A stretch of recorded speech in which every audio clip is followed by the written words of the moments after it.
about gas laws and thermodynamics. Oh wait, there's more. We will also show you a simulation about this topic. So, are you ready to learn? Oh, I can hear you. Are you ready to learn? Aye, aye, Captain! Okay, so let's hop into the video.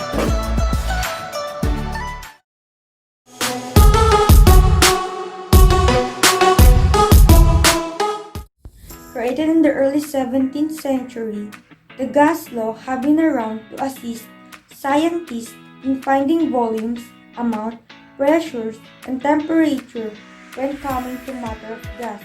The gas law consists of three primary laws: Charles' law, Boyle's law, and Avogadro's law, all of which will later combine into the general gas equation and ideal gas law.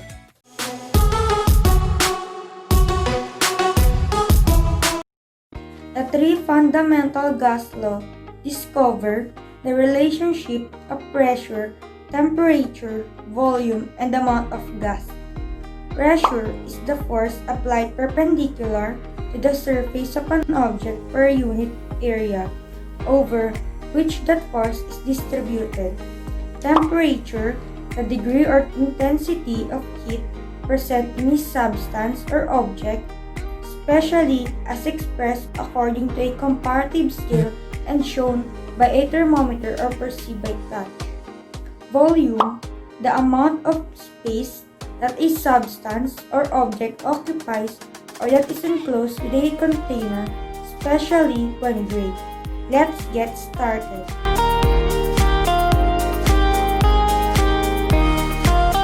Boyle's law is a law that stating that the pressure of a given mass of an ideal gas is inversely proportional to its volume at a constant temperature. Today, I will show you the simulation for Boyle's law. Boyle stated, the more gas particles bang against the both sides, the higher the gas pressure on the container. In this interactive simulation, if you will make the container smaller, you will compress the gas, and the particles will run into the sides and more collisions are made of because of the higher pressure.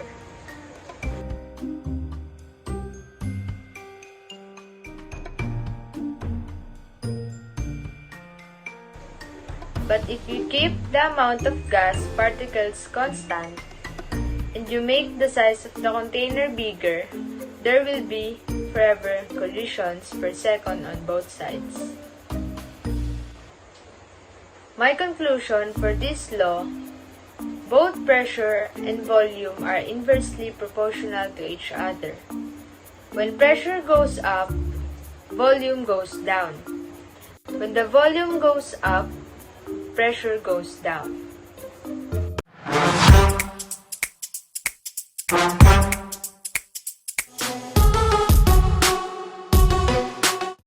So today, I will explain you the basic concepts of Charles' law and its definition. As what's stated in Charles' law, the volume of a given amount of gas held at constant pressure is directly proportional to the Kelvin temperature. We can write it mathematically as volume is directly proportional to temperature when pressure and number of moles are constant. To have a better understanding of this topic, I will show you how volume is changing in direct proportion, and then I will change the volume of this container and show how temperature is also changing in direct proportion by keeping the pressure in constant. First, I will inject some molecules in the container. So under the hold constant, I'm going to choose pressure. Now, I'm going to change the temperature by heating it. So, as you can see, the volume of the container is increasing and there is no change in pressure. So, upon cooling it, the container is also decreasing or getting smaller. So, we can conclude that they are in direct proportion. If I increase the temperature, the volume increases, And if I decrease the temperature, it also decreases, and that is Charles' law.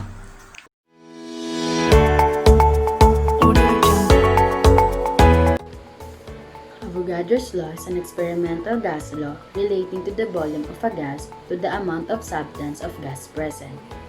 This law is a specific case of the ideal gas law that will be discussed later.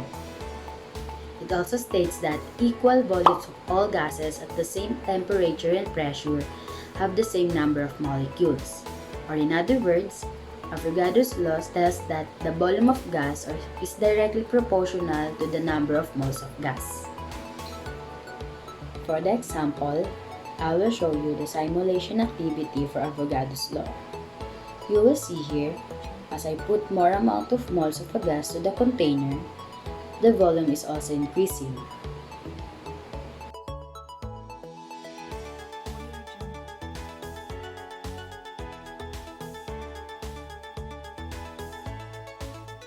But, if I lessen the amount of moles of a gas, the volume is also decreasing.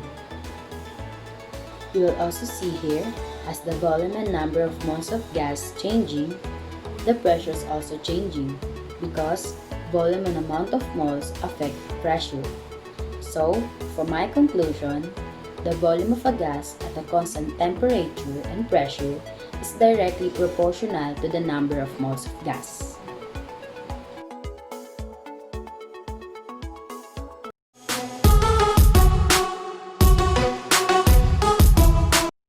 Ideal gas law. The ideal gas law was discovered by physicist and engineer Paul-Émile Clapeyron. The definition of the ideal gas law, it is the general gas equation and it is the equation of state of a hypothetical ideal gas. The ideal gas law simply states that the pressure, temperature, and volume of gas are related to each other. The formula for the ideal gas law is PV is equals to nRT. Besides that, we have the R gas. The R gas depends on the pressure of the ideal gas. The R gas depends on the pressure units such as ATM, kmol, kPa, and mmHg. This is my simulation. As you can see from my simulation, I pumped up 50 heavy and light particles and the amount of pressure and temperature appeared. Next, I increased the temperature and the pressure increased too spontaneously.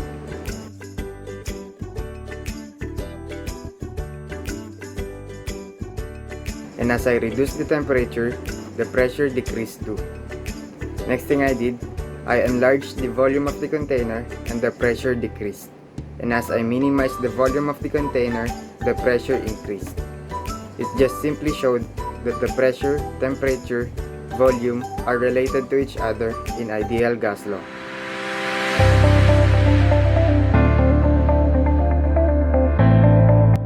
Dynamics is the branch of physics that deals with the relationships between heat and cold. Heat energy transferred between substance or system due to temperature difference between them and other forms of energy. It describes how thermal energy is converted to other forms of energy and how it affects matters.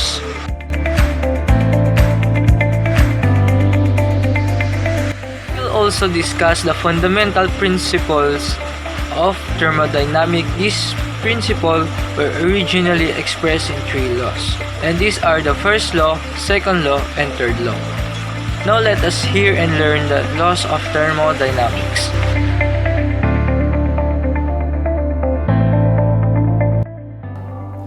Next is the first law of thermodynamics.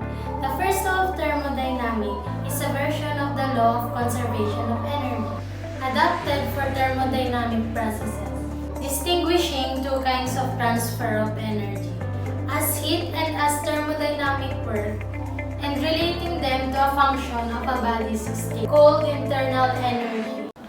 As you can see, as we pump the particles inside and turn the heat into its high temperature, we can notice that the movement of the particles are getting fast. As the pressure inside rises, it will result to an explosion inside. For example, just like a balloon, when we put too much air inside, it will result for the balloon to explode and change its form.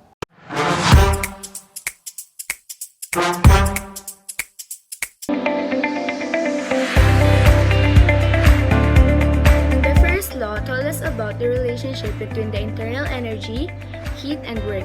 The second law will introduce one of the confusing concepts in physics, the entropy. Second law of thermodynamics is about the quality of energy. It states that as energy is transferred or transformed, more and more of it is wasted. It states that heat will flow spontaneously from hot to cold. As an example, coffee. The temperature of coffee is higher than its cup, and as what it says, from higher energy value, so the temperature of coffee gets transferred to the cup, which is cooler, lower energy value, and that's why the cup gets hotter. As you can see from the video, the 3 pumps of gas or particles represents the coffee.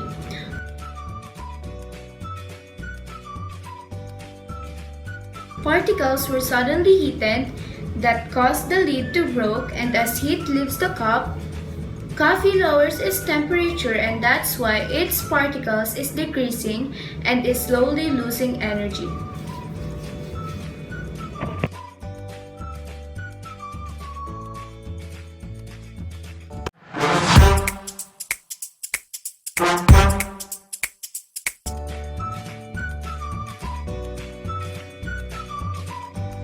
The third law of thermodynamics talks about the idea of a temperature of absolute zero. We know that temperature can get very hot and very cold, but not everyone is familiar with the idea of the coldest possible temperature.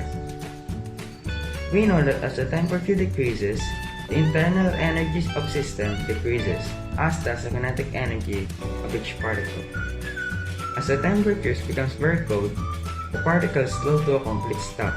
There's no more kinetic energy. No more kinetic energy of motion means no more temperature. At absolute zero, every substance will be a solid, because the entropy of a crystalline substance at absolute zero will be equal to zero.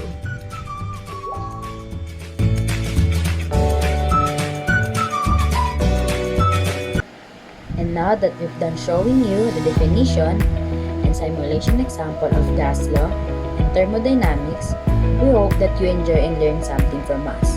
Till next time, Science Info Shine!